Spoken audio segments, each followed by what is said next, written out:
As a doc, you have to show the empathy to the patients. Then if you go look at today's clinics, most of the doctor time is spent in front of the computer screen rather than like with the patient.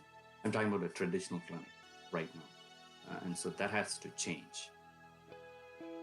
Welcome to the Conversations on Applied AI podcast, where Justin Grammans and the team at Emerging Technologies North talk with experts in the fields of artificial intelligence and deep learning. In each episode, we cut through the hype and dive into how these technologies are being applied to real-world problems today. We hope that you find this episode educational and applicable to your industry, and connect with us to learn more about our organization at appliedai.mn. Enjoy. Welcome, everyone, to the Conversations on Applied AI podcast. This week, we're lucky enough to have Senthil Kumaran join us, the CIO-CTO of Virtuell. Virtuell is an online medical clinic that provides 24/7 access, friendly, certified nurse practitioners for common conditions. As you might suspect, they've been using AI and machine learning in a number of ways across their business, and we're thrilled to have him here today to talk not only about the applications of AI, but learn more about his career and current trends in the industry. So welcome, Senthil. Thank you, Justin. Thanks for having me. Yeah, it's awesome. So just as a sort of brief introduction, I guess, maybe you want to tell us a little bit about maybe your background, you have any hobbies or sort of things on a personal side that you enjoy doing? For sure. So where do I start? I'll start all the way from the beginning. My dad wanted me to become a doc because I was the studious one in my family. But then on the first time when I saw blood, I fainted. So there went all his hopes. So then I chose engineering. I grew up in South India, place south of Coimbatore called Erode. Pretty small town. Went to engineering over there. I did electronics and communication. Then immediately afterwards, I did master's in engineering and applied electronics. And believe it or not, I did microprocessor-based programming when I started my career, and then Smalltalk and C++. Then I landed a job at Infosys. Back then, it was a pretty small firm, so I was like employee number 600 or something like that. Nice. When I started in Bangalore, and they were just moving to their new office. And from Infosys, I got exposed to Java, and that's why I landed an opportunity at IBM Consulting. Took a flight all the way from Bangalore, landed in Cedar Rapids, Iowa, out of all places. IBM put me out there in a project at a publishing company. I had some system software experience plus Java. So that's how I started my career. Then I came here to Twin Cities 20 years ago. And I've consulted in a lot of companies around here in Twin Cities, right? From Deluxe Checks to Carlson, Wagonlit Travel to Retech to United Health Group, different divisions of United Health Group. And then for the last 10 plus years, I'm at Virtuell. Cool. Very good. In your consulting days, I'm just kind of curious, was a lot of it in Java? Did you find that to be sort of the language of choice? Yep. So it was mostly Java. Then I moved on to a lot of front-end tech. So mostly team leading, building a team. I had like a lot of hands on different websites around different Twin Cities companies. Cool. Yeah, I've told people, I think the smartest thing I did was learn Java in the sort of mid to late 90s when it first came out. It's just a great sort of, a language to learn since it's all, object oriented, but it spans so many different industries. So it's really helped me out in my career. Assuming you probably saw the same. For sure. So now the new hot term is AI, right? Yes. So everyone wants to learn AI, maybe just like everyone wanted to learn Java back in the early days. Everyone's focused on this sort of AI thing, and I'm curious, maybe like how do you define AI for people that are outside of the field, right? Do you have sort of a layman's terminology on sort of what it is? How would you, if you have an elevator pitch? This is how before we discuss AI. So if you really look at it, mid 90s to late 90s is when the web came in. So a lot of the top 5% companies, even Amazon at the time, they all had some kind of a presence. And then everybody else woke up in year 2000 that, we all need a .com. And then actually .com bust happened, obviously. But the next 10 years was web. Late 2007, 8 timeframe, mobile started picking up. Top 5% of companies paid attention to that. Then the rest of us, after 2020, woke up and said like, it is mobile first. So same thing happened in 2016, 17, AI, and then Google's and Amazon's and Netflix and Facebook, they all ventured in and they are making a huge dough right now. And then rest of us are waking up in year 2020. So every 10 years, this is my story.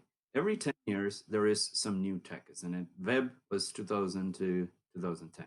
Everybody now has a website, isn't it? Then it was all mobile first. Now it's going to be AI first. Okay. You don't have to be a technology company. So you have to have some kind of a value add for your customers, enhance your customer engagement. And AI is the play. So it's a new revenue generation tool. It's definitely a cost reduction, operational efficiency tech tool. So you have to get your feet dirty, hands dirty, and get on it. I know a lot of people talk about, oh, it's machines, they learn, it's going to replace every one of us. It learns, adapts, and what's going to happen. I think Hollywood has some role to play on that, I guess.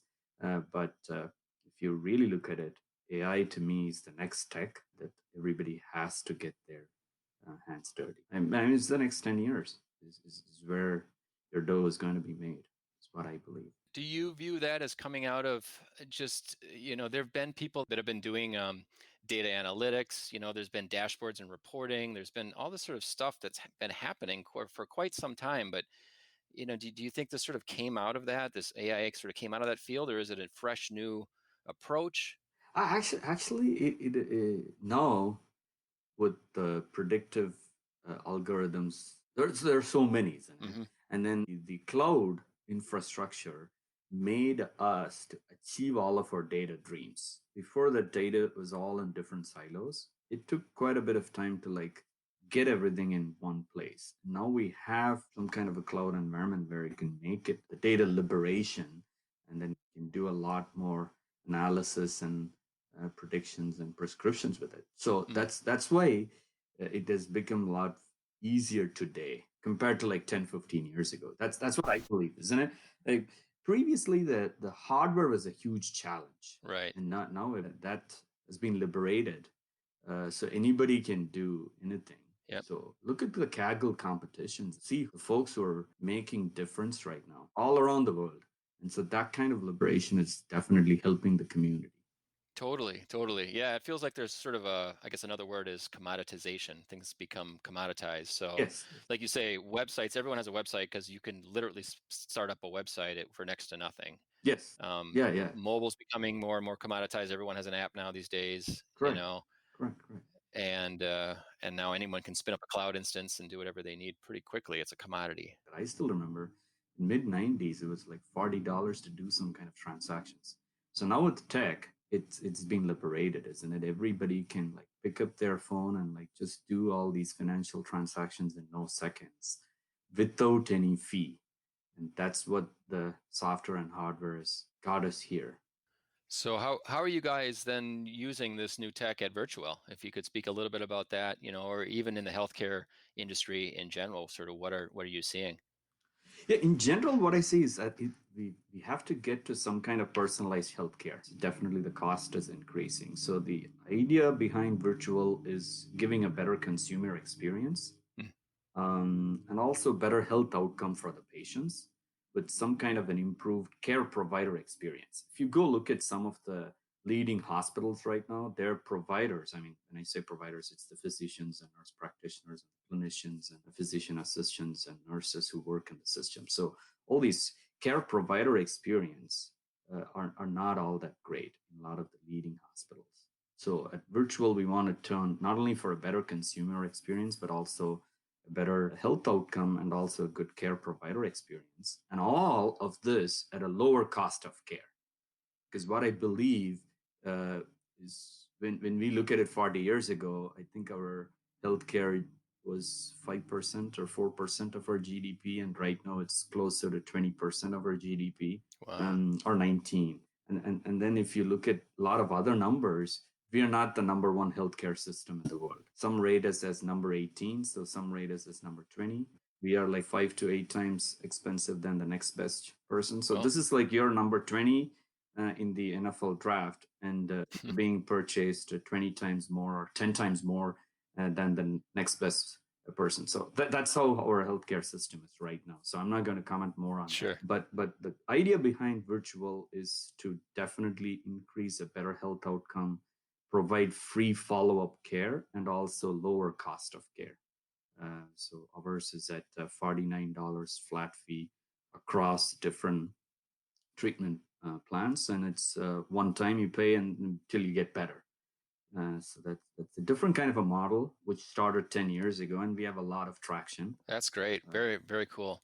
I know you spoke at our Applied AI meetup last month here, and you talked about a number of different, I guess, applications, right? There's a number of different people that are trying to use this new technology to, like you say, provide better care, increase patient outcome with maybe better doctor visits, and, other things like that.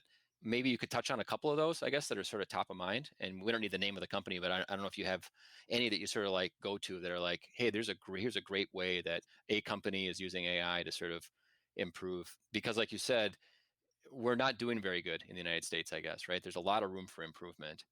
So what are some areas specifically that maybe you've seen On that? the healthcare Yeah. or care delivery, Justin. So there are quite a bit, like Babylon Health is one. I know a lot of the telehealth companies that are working right now, they're all doing video visits, but that's only solving a part of the problem. So what we need to do is we need to get some all data digitized and then analyze the data and create like patients like me and figure out a personalized treatment plan for me. So that's where the future is. And then the Internet of Things is also picking up the healthcare things with a lot of new devices popping up. So there are quite a few companies who are trying to integrate like the home healthcare plus AI. So that's where the future is. So what I believe is, so there will be some device that you can attach it to your iPhone or your Android phone, and that can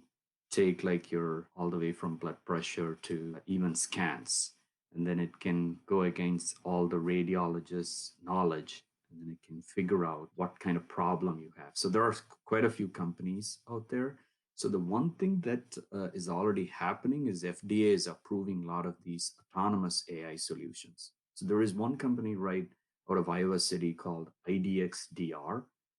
So that company actually is not based out of the Bay Area.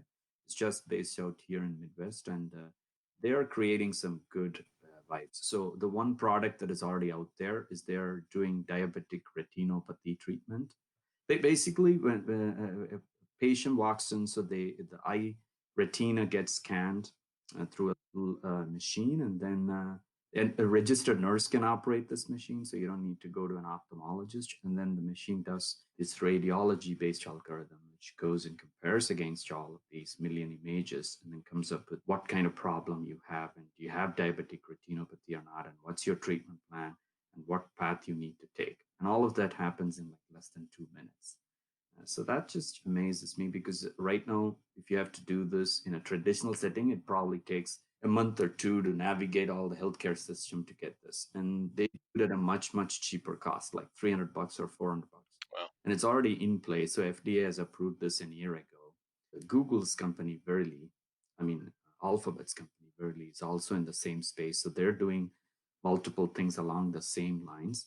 But what interests me on IDXDR is they have like 10 different patents that are coming up in the pipeline.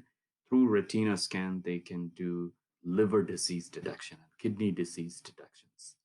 And so they can come up with treatment plans on the fly. And the cost of care is going to lower significantly.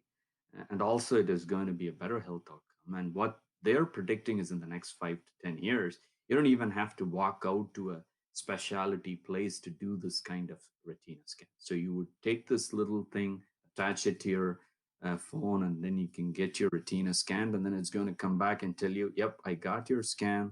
It looks like you haven't done this and this and this. So that's why your liver is getting fatty. So you better start the workout. So it's going to come back and help us out to keep us on track. Absolutely. So that's what the AI systems are doing. And IDXDR kind of companies are already proving it. So they have an FDA approval. They're already operating in 3 states, and there are many more companies like this in the space.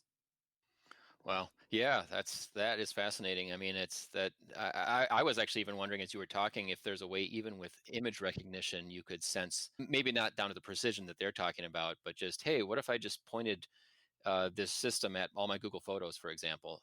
Could it start doing image recognition on people's faces to basically realize that they are coming, that they have conditions. Yep, the stress level. Yes, yes, Justin.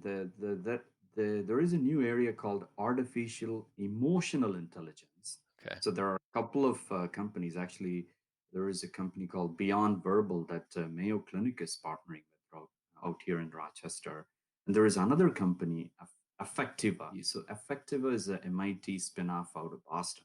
So they both work on the artificial emotional intelligence, and they look at your face, and based on the last 5 days of how your face has changed and how your eyes are opening. And in fact, Effectiva has a very cool presentation. So they ask you to read a paragraph on different times.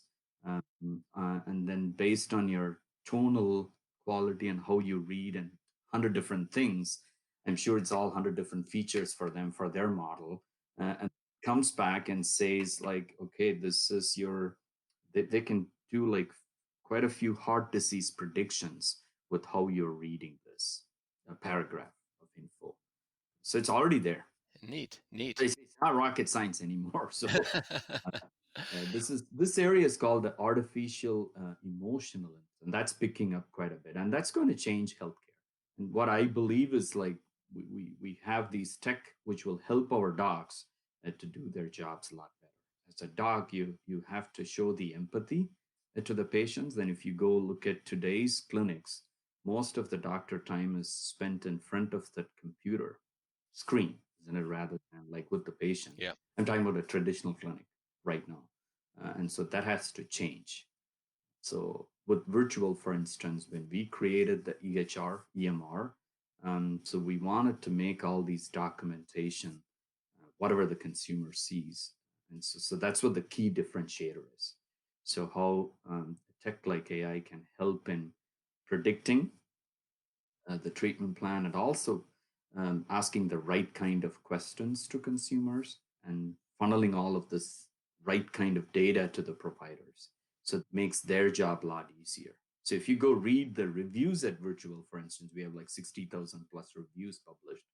A lot of the consumers talk about the empathy and the direct connection, even though it's all virtually delivered. Right, right. It should be the other ways. And if you go to a physical clinic, you should have a lot more better connection. But it's like people get so associated with a lot of the Amazon's products as and then it gets shipped to your home. So it's the same way. So yeah, it's one of these things where it's like, how can we use computers to do the best thing that they're at, and then how can we use humans to do the best thing that they're at, right? yeah, that is what hopefully AI will achieve, and especially in healthcare, it's definitely needed. So I kind of think it's a marriage that happens in the near future, because it has to bring the cost of care down, and hopefully.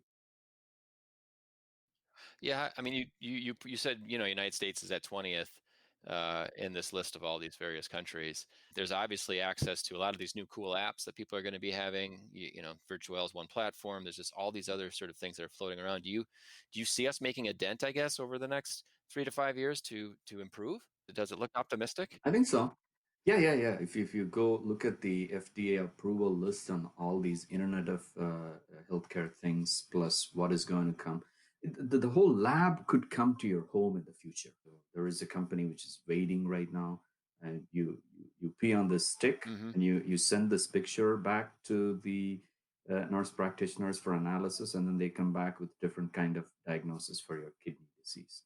And obviously all of these comes with different safety protocols in place. So the moment it sees something wrong, it obviously directs you to the right place.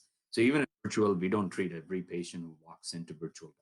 So, we obviously have a lot of safety nets around there, and you answer these questions in this way and say, oh no, you have to go to a clinic immediately, or you have to go to an urgent care, or you have to go to the hospital immediately. So we redirect, and sometimes our providers do that too. Like when it gets, all of this information gets funneled to them, and they do the correct care. Yeah. I'm kind of curious, I guess, kind of for people that are on the outside of healthcare and all this new smart technology. I mean, what's sort of the day in the life of somebody who's the CIO, CTO of a healthcare startup like this? And I don't know if you guys still call yourself a startup. Yeah. We still call us ourselves. It's a 10-year-old company. It's part of Health Partners, which is a huge one out here in Twin Cities. Yes, virtual. Even though it's 10 plus years, it's a small company. So we are more like the health labs division. I would say not a health labs, health technical labs. So we are more an innovation division of Health Partners. Yeah, day in my life, we have multiple releases going on at the same time, Justin. So we run in a private cloud. Okay. Virtual.com is only one small piece of what we do. The actual EHR, EMR, we do work with 20 different insurance companies. So the revenue cycle in healthcare, I can talk about it for like 2 days nonstop on revenue cycle and how we need to do definite improvements on how we work with insurance, because almost all these technology that they use in play is 40 or 30 plus years old. Really? Yeah. And in the current EHR EMR that a lot of hospitals use, it uses a software that was written 20 years ago. Okay. So it had few updates in the last few years. So that's where this problem is. And it's a virtual uses its own custom developed EHR EMR, and that gets an update every couple of weeks. Sure. It's a lot of feature engineering, working with the product owners, and we are a HIPAA compliant, high tech compliant, PCI DSS. So that takes up some of my time. Uh, Sometimes doing a Scrum Master role, future proofing. The other big thing that takes up my time is now systems engineering, teamwork, and cloud infrastructure. And I do a lot of one-on-ones with my team members. We usually, when we are in the office during summertime, we take a little 30-minute walk around our neighborhood in St. Paul. Right now, we are doing virtual walks or sometimes whatever works for everybody. So the one-on-one I really value.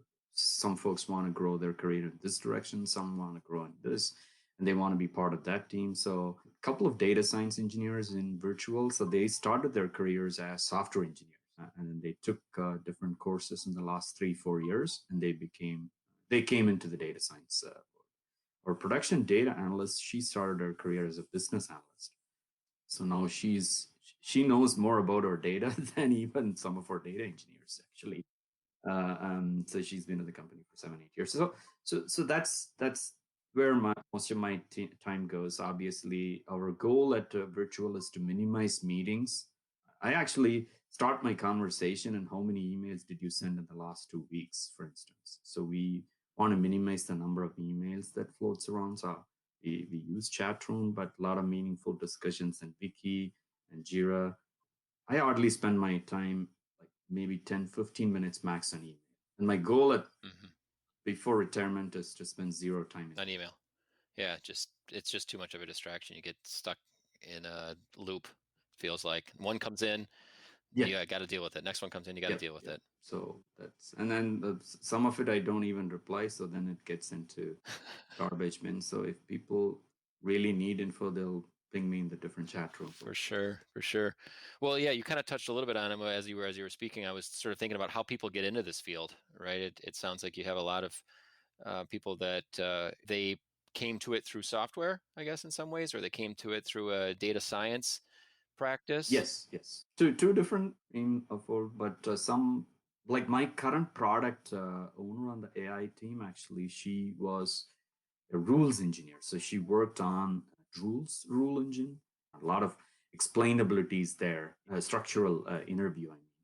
And so that's what we started using 10, 11 years ago at Virtual. And we do have a lot of play over there. So she started her career as a rules content engineer. Yeah. Now she is doing the product owner role. So as long as you know what data you're working with, you can get into data science field for sure. What people are missing is they will have to go take something in a Coursera or edx.org or datacamp.org. There are like 5 or 15 different places where you can go learn. So these are good university programs. So you would recommend, say, if somebody were to get into this, they definitely want to take a course, get a certification or something in some way. Yes. There are like so many good courses out there in Coursera, edx.org, DataCamp. Those are the 3 that comes to my mind. So they all have good programs. It's a 3-month program to begin with, 6 months, 2 years. So you can strengthen, go to Kaggle competitions. There are a lot of open source. What have you done in PyTorch? Are you working on Scratch? Yeah, these are all questions that you guys asked during your interview process, I'm assuming. Things that you look for. Yeah. for candidates. Yeah, yeah, yes, for sure. So we've touched a little bit on sort of like the future. Great. I'd be able to pull up my phone and take a picture maybe of my face, or like you said, retina scans and stuff like that. Yeah, as of now, you can like a lot of skin conditions. People take pictures and send it to our nurse practitioners, and there is a company that we work with. They have different kinds of pictures for different skin conditions.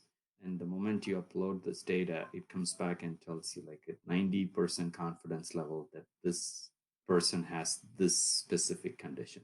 So there is already proven algorithms to do these kind of predictions Hmm. on skin conditions. But what the future holds us, Justin, is taking a retina scan, or people are saying you can take the whole the otoscope that we use right now is like 30 years old, isn't it? Whatever we use at our clinics. So now you have a much better resolution camera at your fingertip, and you have to attach a certain thing to your camera, to your cell phone, and then you can take a much better ear canal picture in the future. And what do you do with it? Unfortunately, we are clueless on that, isn't it? So the virtual kind of platforms will connect you to the right kind of nurse practitioner or physician to get you to the right kind of treatment plan. That's phenomenal. Yeah, yeah. So it's not just making the diagnosis, but then also connecting you to the right place as a treatment plan. Yep. You want your own personalized care. These algorithms and stuff like that, they still seem very specialized, Yes, right? yes. You don't feel like there's basically general AI going on out there yet. Do you think we'll ever get there, or? The lot of the AI systems right now are very narrow. And that is where a lot of the FDA approvals are also going into that kind of narrow intelligence. But I am hoping in the next few years. Have you seen the Google I/O whenever they do the demos? A couple of years ago, there was this Chinese restaurant conversation at the CEO of Google. So that's where a lot of the newer AI techniques are coming. So I'm hoping that in the next 5 years, Verily or somebody will come up with some kind of a broader intelligence product out there. Excellent. Yeah, cool. Well, your experience, I think, has been in healthcare, specifically around AI and healthcare. It's do you I guess do you see yourself staying in healthcare? I guess do you see some other interesting AI applications? I guess, I mean, gosh, it just spans so many different areas. Healthcare. Oh yeah. I don't think so. It has anything to do with healthcare. AI is a tech play. Whatever you do to have a better customer engagement. This is where, like, I am sure you were under this discussion like 20, 2 years ago when I was at Deluxe Checks. There were quite a few people. We're a check printing company, isn't it? Right. And so, why do we need to sell all these things? The Deluxe had like a lot of business forms and different things. Okay, so a lot of people had skepticism on why do we need to do this over the internet? People will pick up the phone, they'll order, isn't it? That's what a financial institution 30 years ago was probably wondering. It's like, oh, we all are making transactions through these banking systems, and I'm going to call this broker to do these transactions. Yeah. That industry has changed, isn't it? So what I'm saying is, in AI will impact every industry. You could be selling generators, but you have to have some kind of an AI in play in Good. the Yeah. next 5 years. Yeah, otherwise you're just going to fall behind, right? Yes, You're going to be printing checks when anybody else has moved online. exactly. So Deluxe has yes. They have reinvented themselves and they're staying, isn't it? I'm sure there are companies like Blockbuster. They were given a couple of opportunities, huh? Even Netflix came to Blockbuster, but they never listened. And I'm sure there are companies like Sears and J.C. Penney's or Macy's, or it could be like Target reinventing themselves every 15, 20 years, and you can survive. Yeah, you mentioned Target. I was checking out at Target the other day doing the self checkout, and they've got a camera there. They're videoing me as I'm doing it, obviously for more security reasons. But I don't know what Target's doing internally with that, but there's got to be something there, right? They're obviously capturing customer actions as they're checking out. Could they do something around sentiment analysis on people? How happy are the customers? I am sure. Yeah. I am sure. Go look at Target. I'm not related to Target. Right on. I've never worked there, but if you go look at their data science engineering team, there is a lot of active work going on over there. Land O'Lakes, there is a lot of work going on. I'm seeing all these things in different conferences and the kind of data that they come and present. So Land O'Lakes is a milk and butter company. Really look at it, but they have a lot of AI engineers. I always go talk to my health partner CIO. It's like, do you know how many people are there at Cargill working on these kind of things? Oh, yeah. And Optum has a huge division of data science, hundreds of people working on this kind of stuff right now. Yeah, for sure. So yeah, you mentioned mobile first companies, and now people need to be AI first in a lot of ways. Yes, Feels like, yeah, we're in this next phase correct. for sure. Otherwise, you'll be a blockbuster. Right. Yep, for sure.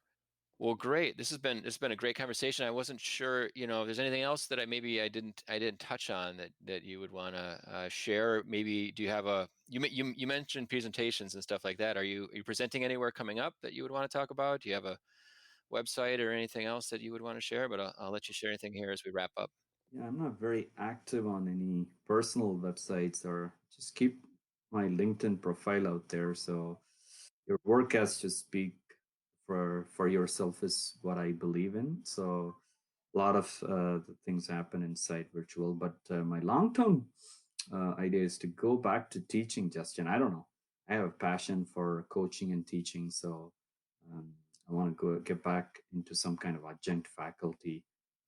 So I did my MBA from St. Thomas 15 years ago. So I have both engineering and also business and finance master's degree. So it is time to give back. So I do go to a lot of conferences, yes, locally, and also I go to the couple of AI conferences outside of Twin Cities, one in the Bay Area and one in the East. Last year I was in Boston. Sometimes I present, sometimes you go in there to learn and listen. It kind of refreshes you on what is going on out Yeah, there. yeah, for sure, for sure. It's so hard to it's so easy, I guess I should say, to get stuck in your own lane and keep your head down, just be plugging away, and forget about. Just sometimes it makes sense to pop up. Correct. I mean, it'll be interesting to see as conferences continue to become, at least in the short term, more and more virtual. But getting that outside perspective can really help you across industries. Hey, I didn't know that these guys were doing this stuff over here, and how could I apply it back to what I'm doing? Yes. Right. Yes. So there are a couple of good conferences locally here. The Internet of Things conference, OS, and the Open Source North. These are two tech conferences out here in town, which I attend every year. And then the big event in Best Buy, the mini bar. Yep. Yep. Mini bar is awesome, and they just had a mini bar the other week. I'm not sure if you remember that. Yeah, yeah, yeah. So the I mean, if you haven't been to a mini bar, I would definitely say like you should be there if you're a tech person in Twin Cities. I missed the first couple of years, ever since they moved to Best Buy. Yeah, it's a great event.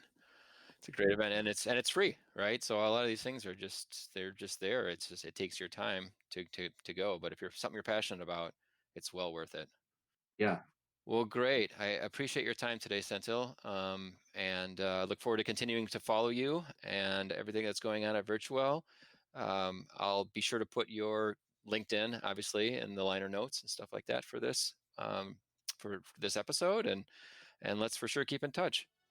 Thank you for being a part of the community. thank you, Justin. Thank you so much. Thanks. You've listened to another episode of the Conversations on Applied AI podcast. We hope you are eager to learn more about applying artificial intelligence and deep learning within your organization. You can visit us at appliedai.mn to keep up to date on our events and connect with our amazing community. Please don't hesitate to reach out to Justin at appliedai.mn if you are interested in participating in a future episode. Thank you for listening.